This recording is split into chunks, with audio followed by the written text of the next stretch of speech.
ইসরায়েলের ক্ষেপণাস্ত্র হামলাকে বৈধ দাবি করে ইরানের সর্বোচ্চ নেতা আয়াতুল্লাহ আলী খামেনি বলেছেন, অপরাধ করা ইসরায়েলের জন্য এটি ছিল খুবই সামান্য শাস্তি।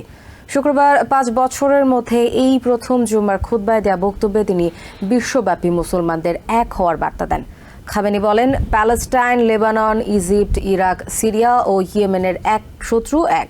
এ সময় ইসরায়েলের সরকারকে রক্তচোষা শাসক গোষ্ঠী এবং আমেরিকাকে এ অঞ্চলে পাগলা কুকুর বলে অভিহিত করেছেন ইরানের সর্বোচ্চ নেতা। ইরানের ক্ষেপণাস্ত্র হামলার জবাবে দেশটিতে শিগগিরই ভয়াবহ হামলা চালানোর হুমকি দিয়েছে ইসরায়েল। এমন হুমকির মুখেও অনমনীয় মনোভাব প্রকাশ করেছে ইরান। ইসরায়েল চূড়ান্ত সীমা অতিক্রম করলে ইরানের সশস্ত্র বাহিনী কঠোর জবাব দেবে বলে পাল্টা হুঁশিয়ারি দিয়েছে তেহরান।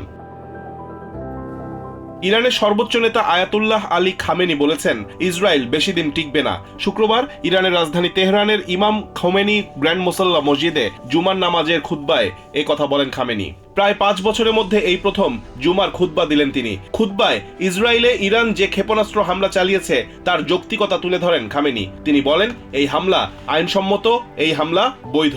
গত বছরের 7 অক্টোবর ইসরায়েলে হামাসের হামলাকে যৌক্তিক বলে অভিহিত করেন খামেনি। ইরানের সর্বোচ্চ নেতা বলেন, হিজবুল্লাহ ও হামাসের গুরুতর ক্ষতি ইসরায়েল করতে পারবে না। লেবাননের শিয়াপন্থী রাজনৈতিক দল ও সশস্ত্র সংগঠন হিজবুল্লাহর লড়াই পুরো অঞ্চলের জন্য গুরুত্বপূর্ণ সেবা বলে মন্তব্য করেন খামেনি। তিনি বলেন, প্রতিরোধ সংগঠনগুলোর নেতাদের ইসরায়েল হত্যা করলেও ইরানের এই মিত্ররা পিছু হটবে না।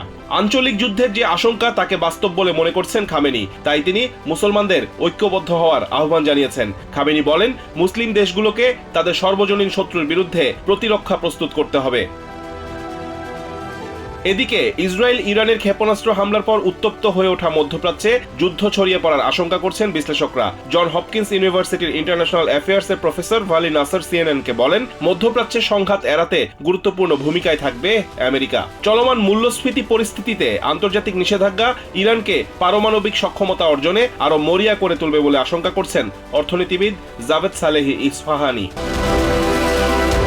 Rizwan Kader, TVN 24 news desk.